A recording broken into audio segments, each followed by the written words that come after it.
मैं महेंद्र कुमार सोनी यूट्यूब के गणित क्लास में आपका स्वागत करते हैं। और आज हम गणित में आपको कोण की अवधारणा और परिभाषा तथा उसके प्रकार बताने जा रहे हैं। देखिए, कोण की अवधारणा की बात जहाँ तक आती है तो हम लोग परिभाषा में सीधे चले जाते हैं और एक लाइन की परिभाषा बताने के बाद सीधे प्रकार में चले जाते हैं। ये समझ में आता है कि आखिर कोण है क्या। तो सबसे पहले हम कोण समझेंगे कि कोण है क्या। वास्तव में जैसे परिभाषा दी जाती है कि एक बिंदु से जब दो किरण विपरीत दिशा में निकलती हैं या खींची जाती हैं, या एक बिंदु से दो रेखाखंड खींचे जाते हैं वो भी विपरीत दिशा में, तो उनके मध्य जो आकृति बनती है उसे हम कोण कहते हैं। तो अगर हम ऐसा करते हैं तो इसमें हमारे दो कोणों के प्रकार छूट जाते हैं। क्यों? क्योंकि परिभाषा में विपरीत दिशा लिखी हुई है। तो यानी जब कोण की विपरीत दिशा कब होगी? जब एक रेखा से दूसरी रेखा या एक किरण से दूसरी रेखा उठ जाएगी, और इसी तरह घूमते हुए जब उससे थोड़ी दूरी तक रहेगी तब तक उसमें कोण बनेंगे। तो इसमें से दो कोण हमारे छूट जाते हैं। तो चलिए हम पहले अब अवधारणा में चलते हैं। तो कोण वास्तव में कोण की उत्पत्ति कोण से हुई है। जैसे हम अपने घर में देखते हैं कि हमारे घर में चार कोने हैं, दरवाजे खिड़कियों में देखते हैं चार कोने हैं, तो खेतों में देखते हैं कि वहाँ पर चार कोने हैं, कभी तीन कोने होते हैं। तो वास्तव में जो कोना होता है वही हमारा कोण है। हाँ, हम जो लिखने की भाषा और कहने की भाषा, हमारे बोलचाल की भाषा होती है वो अलग है। तो बोलचाल की भाषा में जो हमारे खेत के कोना होते हैं और घर के कोने होते हैं, चौखट खिड़की और दरवाजों के कोने होते हैं, उसको हम कोना बोलते हैं। जबकि वही शुद्ध भाषा में और लिखने की भाषा में हम चलते हैं वही हमारा कोण है। तो वास्तविक में वही कोण होता है।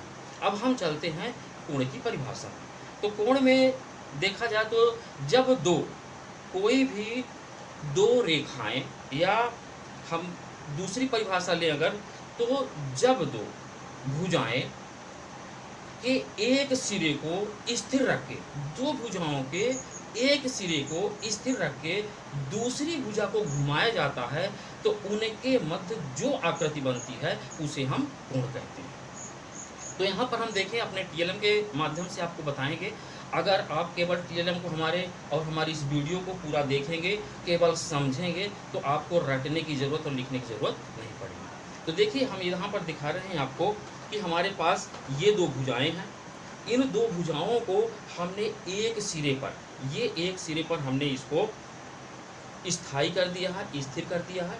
एक सिरे पर स्थिर करके, और जब हम दूसरे सिरों को उठाते हैं, जैसे ही दूसरा सिरा उठना चालू हो जाता है, जैसे ही ये दूसरे सिरे उठने हमारे चालू हो जाते हैं, चाहे जैसे भी उठा के देखें, चाहे इस भुजा को उठा के देखें या इस भुजा को उठा के देखें,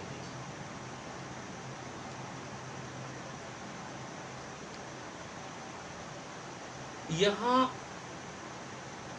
एक छोर हमारा स्थिर है, दूसरा छोर ये उठ रहा है, और जैसे ही ये उठना चालू कर देता है, इनके बीच में यहाँ पर इस आकृति जो बनती जा रही है, ये पूरी आकृति हमारी कोण कहलाती है। यानी जैसे ही दूसरा सिरा हमारा उठना चालू होता है, तो इनके मध्य जो आकृति बनती चली जाती है, ये देखते चलिए आप, ये आकृति बनती हुई चली जा रही है, और यही आकृति हमारी कोण कहलाती है। और ये सीधे चलते चलते पूरा एक चक्कर लगाकर घूमते हुए और पुनः अपनी पुरानी स्थिति पर आ जाती है। इस एक पूरे चक्कर के घूमने के मध्य जितने प्रकार की आकृतियाँ बनी, वो सारी आकृतियाँ हमारी कोण कहलाती हैं। तो अब कोण की परिभाषा को फिर से हम एक बार रिवीजन में लेते हैं कि जब दो भुजाओं को लेते हैं और उसमें एक छोर को स्थिर कर देते हैं तथा दूसरे छोर या दूसरे सिरे को उठाना चालू करते हैं या घुमाना चालू करते हैं, तो जो उनके मध्य में ऐसे जैसे घुमाना चालू करते हैं, तो जो इनके मध्य में जो आकृति बनती है, ये हमारी कोण कहलाती है। अब इसमें देखें तो इसमें दो भुजाएं हैं हमारे पास। ये अंतः भाग, जो अंदर का भाग है, यहाँ हम कोण को दर्शाते हैं इस तरह से करके, ये हमारा कोण कहलाता है। और इसके ठीक पीछे वाला जो भाग होता है, ये हमारा शीर्ष कहलाता है। यानी एक कोण में हमारे दो भुजाएं होती हैं, एक कोण होता है और एक शीर्ष होता है। अब हम चलते हैं, ये हमारी हो गई कोण की स्थिति। अब हम चलते हैं इसके प्रकारों पर। तो जो कोण का प्रकार है, हमने कई बार देखा है और हर जगह देखा, पुस्तकों में भी देखा है, कहीं ना कहीं कुछ कुछ छोड़ देते हैं। तो हम इसमें पूरी बातों को समाहित करने का प्रयास किए हैं, हमारे द्वारा किया गया है। अब इस वीडियो में देखें कि हमारे कोण कितने प्रकार के बनते हैं। तो पहला प्रकार जो हमारा बनता है, तो जब ये दोनों भुजाएं एक दूसरे के ऊपर होती हैं और यहाँ पर एक सिरा उसका स्थिर होता है, उस स्थिति में भी हमारा कोण बनता है। जैसे अगर हमको ये देखा जाए कि हम 1 सेंटीमीटर कोई वस्तु लेते हैं, तो जहाँ पर 1 लिखा होता है पटरी में, स्केल में, तो वो 1 लिखा होने पर ही हमारा 1 नहीं होता, उसके आगे शून्य होता। हम शून्य से और 1 के बीच की दूरी को 1 मानते हैं। ठीक उसी तरह जब हमारा ये दोनों सिरे बिल्कुल स्थायी तौर पर हैं, एक सिरा बिल्कुल फिक्स है, दूसरा सिरा जो मूवमेंट करने वाला है, घूमने वाला है, वो भी सिरा बिल्कुल एक रेखा के ऊपर या एक भुजा के ऊपर दूसरी भुजा चढ़ी हुई होती है, उस स्थिति में भी कोण बनता है। इस कोण को हम शून्य अंश का कोण कहते हैं। जो कोण बिल्कुल स्थायी है, यहाँ पर हम पीछे की ओर जो कोण का जो स्थिति होती है, कोण की स्थिति जो हम बनाते हैं चित्र में, तो ये कोण की स्थिति हमारे पीछे सिरे की ओर होती है, जो सिरा हमारा स्थिर होता है। ये सिरा जो हमारा चलायमान होता है या मूवमेंट का होता है, गतिशील होता है, ये सिरा अभी उठा नहीं है, पूरी तरह से दबा है। इस स्थिति में जो कोण हमारा बन रहा है, ये कोण हमारा शून्य अंश का कोण है। तो शून्य अंश जब एक भुजा दूसरे भुजा के ठीक ऊपर होती है, उस स्थिति में जो कोण बनता है, उसे हम शून्य अंश का कोण कहते हैं। यह हम फिर से देख रहे हैं कि एक सिरा हमारा स्थिर है, दूसरा सिरा हमारा मूवमेंट के लिए खुला हुआ है, लेकिन ये अभी एक भुजा दूसरे भुजा के ऊपर ही है, अभी ये उठी नहीं है। इस स्थिति में जो कोण बन रहा है, वह कोण हमारा शून्य अंश का कोण कहलाता है। कई जगह इस शून्य अंश के कोण को छोड़ दिया जाता है, जबकि जितनी स्थितियों में कोण बन रहा है, उन सभी स्थितियों पर हम बात करेंगे और उन सभी कोणों पर बात करेंगे। तो ये हमारा शून्य अंश का कोण बना। शून्य अंश के कोण की परिभाषा को हम फिर से रिपीट करते हैं कि जब एक भुजा दूसरी भुजा के ठीक ऊपर होती है, उस स्थिति में जो कोण हमारा बनता है, उसे हम शून्य अंश का कोण कहते हैं। इसके बाद जैसे ही शून्य अंश से हमारी भुजा उठनी चालू हो जाती है, यहाँ पर कोण की स्थिति 10 degree, 15 degree, 20 degree, 30 degree, 40 degree, 45 degree, 50 degree, 60 degree, और ये होता है हमारा 90। तो 90 से जैसे ही थोड़ा सा कम है, 90 अंश से बिल्कुल थोड़ा सा कम की स्थिति, यानी 89 अंश तक, 90 अंश से थोड़े से कम की स्थिति और शून्य अंश से ज़्यादा की स्थिति, ये जो हमारा कोण बन रहा है, इस स्थिति में जो हमारा ये कोण बन रहा है, ये कोण हमारा न्यून कोण कहलाता है। न्यून कोण क्यों कहलाता है? क्यों? क्योंकि यह शून्य अंश से अधिक है और 90 अंश से कम। तो जो न्यून कोण की परिभाषा हमारी हो गई, तो शून्य अंश से अधिक किंतु 90 अंश से कम के जितने भी कोण बनते हैं, वो चाहे 2 अंश का हो, 4 अंश का हो, 10 अंश का हो, 20 अंश का हो, 40 का हो, 50 का हो, 60 का हो, या कि फिर 89 अंश का हो, तो 89 अंश तक के जितने भी हमारे कोण बन रहे हैं, वो सारे के सारे कोण हमारे न्यून कोण के अंतर्गत आते हैं। तो हमारा दूसरा कोण था न्यून कोण। अब जैसे ही 89 से 90 अंश का कोण बन जाता है, ये कोण हमारा 90 अंश का कोण बन गया। तो जैसे ही हमारा 90 अंश का कोण बन जाता है, यानी पूरा 90 अंश का कोण, इस कोण को हम समकोण कहते हैं। तो तीसरा कोण जो हमारा बना, पहला हो गया हमारा शून्य अंश का कोण, दूसरा हमारा हो गया न्यून कोण, और तीसरा जो हमारा कोण बन रहा है, वो हमारा समकोण बन रहा है। समकोण ठीक 90 अंश के कोण को हम समकोण कहते हैं। लेकिन अगर 90 अंश से थोड़ा सा भी कोण कम बना, 89 अंश का, 89.5 अंश का बना, वो कोण हमारा न्यून कोण के अंतर्गत आ जाए। अब चौथे कोण की बात करते हैं। तो जैसे ही हम 90 अंश से थोड़ा सा आगे 91 चलते हैं, और 91 से बढ़ते हुए हम ये सीधे चले जाते हैं, और ये हम बिल्कुल एक सरल रेखा की तरह से पहुंच गए। जैसे हम एक पटरी से सीधे सरल रेखा खींचते हैं उसी तरह। तो ये 180 अंश का होता है, जो सरल रेखा होती है हमारी 180 अंश की होती है। और ये थोड़ा सा 180 से 179 अंश, या हम इसको फिर से यहाँ तक लाएं, यहाँ 90 अंश से बढ़ना चालू कर देते हैं।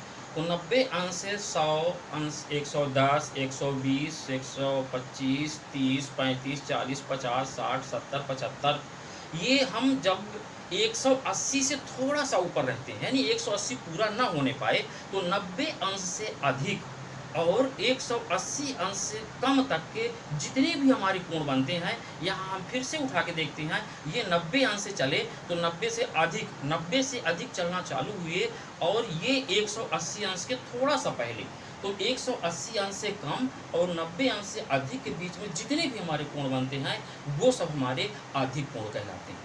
यानी जो हमारा चौथा प्रकार हुआ वो अधिक कोण हुआ। तो अधिक कोण की अगर हम परिभाषा देखें तो 90 अंश से ज़्यादा किंतु 180 अंश से कम के कोण को हम अधिक कोण कहते हैं।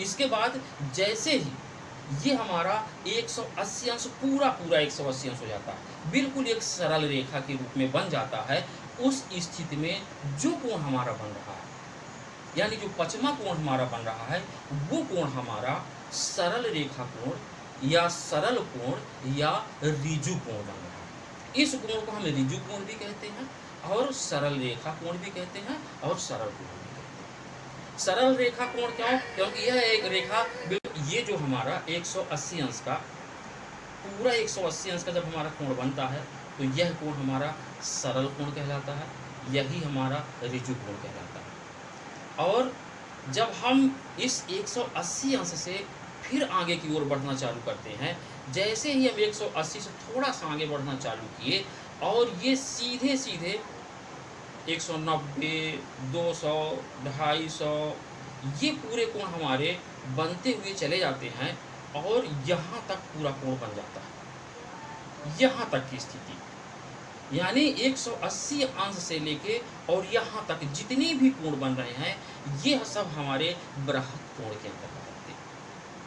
तो जो 180 अंश से अधिक और 360 अंश से कम जितने भी हमारे कोण बनते हैं, 180 अंश से ज़्यादा और 360 अंश से कम जितने भी कोण होते हैं, जितने भी कोण हमारे बनते हैं, जितने प्रकार की आकृति बनती है, वो सभी की सभी आकृति या कोण हमारे बृहत कोण कहलाते हैं। फिर से हम देखते हैं एक बार बृहत कोण, यहाँ से वापस चले और ये हमारा 180 अंश का कोण है या सरल कोण। सरल कोण 180 अंश के कोण से जैसे ही हम ये बढ़ना चालू कर देते हैं, धीरे धीरे ये जितने प्रकार के कोण बनते जा रहे हैं, विभिन्न आकृतियों के, ये जितने कोण बनते चले जा रहे हैं, ये सारे कोण जितने बनते चले जा रहे हैं अभी, तो यहाँ तक जितने हमारे कोण बन रहे हैं, ये पूरे के पूरे कोण, यहाँ से चल के यहाँ तक के जो हमारे पूरे कोण बन रहे हैं, ये सभी कोण हमारे बृहत कोण के अंतर्गत आते हैं। यानी जो हमारा वो हमारा 180 अंश से ज़्यादा और 360 अंश से कम का हुआ। इसके बाद ये छठवां कोण था, और जैसे ही ये भुजा दूसरी भुजा के ऊपर फिर से घूम के तर आती है, ये आ गई। जैसे ही ये भुजा पूरी चक्कर लगाते हुए, एक परिक्रमा देते हुए और फिर से अपने ऊपर दोनों भुजा एक बराबर एक सीधे में हो जाती है, एक के ऊपर एक हो जाती है, यानी उस स्थिति में हमारा 360 अंश का पूरा कोण बन जाता है। तो जब 360 अंश का पूरा कोण बन जाता है, एक पूरा चक्कर बन जाता है, एक वृत्ताकार पूरा चक्कर हो जाता है, उस स्थिति में जो कोण बनता है, उस कोण को हम संपूर्ण कोण कहते हैं। उस कोण को हम संपूर्ण कोण कहते हैं। संपूर्ण कोण क्यों कहते हैं? क्योंकि एक चक्कर वो कोण दिखता था, वो पूरा का पूरा, यानी एक चक्कर पूरा जब भुजा लगा दी, पूरे चारों ओर अपने धुरी के घूम चुकी, तो जितने भी कोण बन गए, उन सभी कोणों में लास्ट में जाके अंत में आके वह संपूर्ण कोण। सातवां प्रकार था संपूर्ण कोण। वो संपूर्ण कोण में 360 अंश का होता है संपूर्ण कोण हमारा, और उस संपूर्ण कोण को बिल्कुल 360 अंश, जब बिल्कुल 360 अंश का पूरा कोण बन जाएगा, उसे हम संपूर्ण कोण कहेंगे। लेकिन 360 से अगर थोड़ा सा कम 59 है, तो वो उस स्थिति में बृहत् कोण कहलाएगा। यानी 180 अंश से ज़्यादा और 360 अंश से कम के कोण को बृहत् कोण कहते हैं। अब इन कोणों को हम फिर से एक बार रिवीजन करते हैं। तो जो शून्य अंश का कोण सबसे पहले होता है कि जब हम कोण बनाना चालू करते हैं, उस स्थिति में जब दोनों भुजाएं एक भुजा के ऊपर दूसरी भुजा होती है, उस स्थिति में जो कोण बनता है वो हमारा शून्य अंश का कोण बनता है। जब शून्य अंश से ज़्यादा का कोण होता है बनता है, किंतु 90 अंश से कम का होता है। शून्य अंश से और 90 अंश के बीच में जितने भी कोण बनते हैं वो सभी कोण हमारे न्यून कोण कहलाते हैं।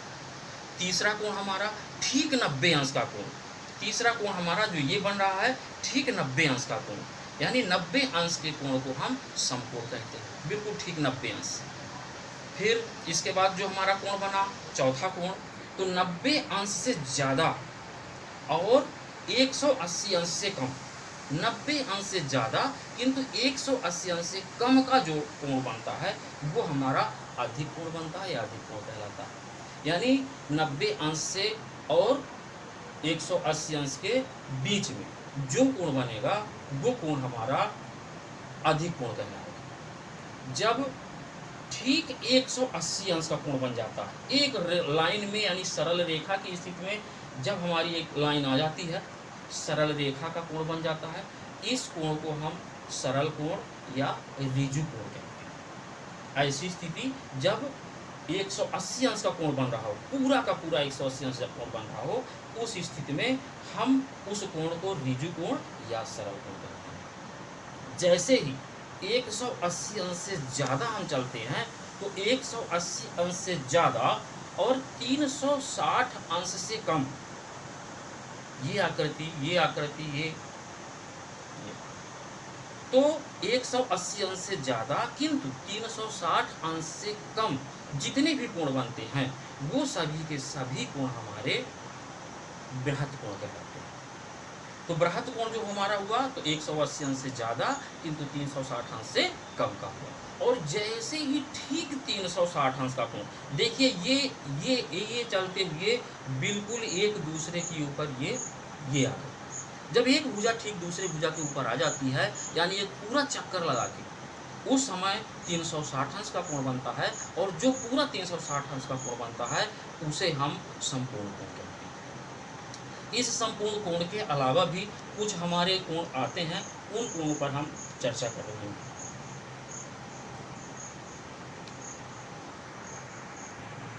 अब यहाँ पर हम देख रहे हैं, यहाँ ऐसी स्थितियाँ भी आती हैं कि जब यहाँ समकोण है हमारा, और यहाँ पर अगर देखें तो यहाँ 45 अंश का कोण बन रहा है, यहाँ भी 45 अंश का कोण बन रहा है, और ये भुजा हमारी उभयनिष्ठ है। अगर इस भुजा को हम हटा देते हैं तो हमारी केवल एक 90 अंश का कोण बन जाता है। तो यहाँ पर उभयनिष्ठ भुजा है और दो कोण है, लेकिन इन दोनों कोणों का जो योग है 45 अंश ये हो गया, 45 अंश ये हो गया, इन दोनों कोणों का योग 90 अंश हो रहा है। तो ऐसा कोण जब दो कोण होते हैं और उन दोनों कोणों के योग जो होता है हमारा 90 अंश होता है, तो उसे हम एक दूसरे का पूरक कोण कहते हैं। यहाँ पर देखें तो ये कोण एक ज़्यादा भी हो सकता है और एक कम भी हो सकता है, 60 अंश और 30 अंश का भी हो सकता है। जो हमारे अतिरिक्त कोण बन रहे हैं उनमें हमने देखा कि जब दो कोण हमारे बन रहे हों और दोनों कोणों का योग 90 अंश हो, उस स्थिति में जो कोण हमारे बनते हैं वो एक दूसरे के पूरक कोण कहलाते हैं। इसके बाद इसी तरह जब दो कोणों का योग 180 अंश बनता है, यहाँ पर अगर हम देखें कोई भी दो कोण हो जिनका योग 180 अंश हो, इन दोनों कोणों का जब योग हमारा 180 अंश बन रहा है, जैसे ही दो कोणों का योग इनका 180 अंश बनता है तो वो हमारा समपूरक कोण कहलाता है। यानी पूरक कोण हमारा वो होता है जब 90 अंश में दो कोण शामिल हो या दो कोणों का योग 90 अंश हो तो हमारा पूरक कोण कहलाता है, और जब दो कोणों का योग 180 अंश हो तो समपूरक कोण कहलाता है। इसके बाद भी हमारे एक कोण और होता है हमारा जो आसन्न कोण कहलाता है। तो इसमें यही चीज होती है कि जो हमारा ये कोण बना हुआ है इसमें एक भुजा हमारी उभयनिष्ठ हो और कोण हमारे दो बन रहे हैं, दो कोण बन रहे हो जिसमें एक भुजा उभयनिष्ठ हो, शीर्ष एक हो और कोण दो हो। इस स्थिति में जो हमारा कोण बनता है वो हमारा आसन्न कोण कहलाता है। इसके बाद एक और होता है जो शीर्षाभिमुख कोण कहलाता है। उस कोण में जब दो भुजाएं तो जब दो रेखाएं एक दूसरे को तिर्यक काटती हैं, इनको हम शीर्षाभिमुख कोण कहते हैं। इसमें ये दोनों कोण और ये दोनों कोण आपस में बराबर होते हैं। इस तरह से कुछ हमारे ऐसे कोण हो गए कि इन कोणों को हम शीर्षाभिमुख कोण कहते हैं, जब दो रेखाएं एक दूसरे को आपस में तिर्यक काटती हैं। तो इनके कोण जो बनते हैं वो चार कोण बनते हैं, जिनमें ये दोनों कोण आपस में बराबर।